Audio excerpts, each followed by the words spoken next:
Two questions real quick. One for Vivek. Are you using Salesforce to find products or just like the drop by supply?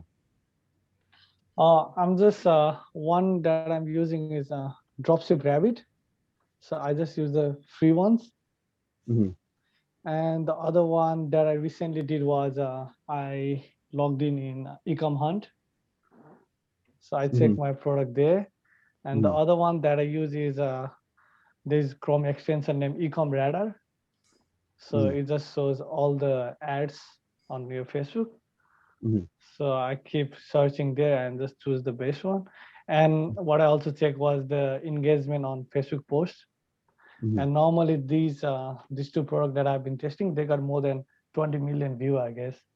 That's why. Mm-hmm. Okay. And seems like there are no other competitor, like only few, two or three competitor.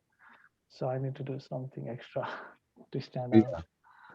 Yeah. You do really good though. Like your results are A1.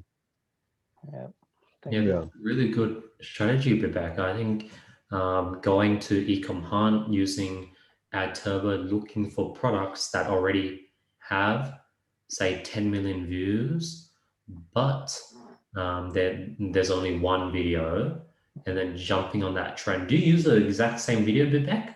Do you just Uh, copy the video ye- or do you edit your own? I Or try to find other videos, but with some of the product, I couldn't find any videos.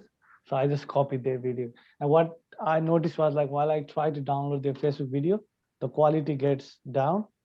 So what I normally do is screen record their video and crop all the other side and just put the screen recording. Okay, interesting. Okay, looks like yeah, jumping on trends, jumping on current viral products. That is currently Because what. that saves time on like budget actually, because you at least get some sales with that. Makes sense. I'm pretty curious to see if using that strategy you can find one that you can jump on the trend and scale to 1 million views as well.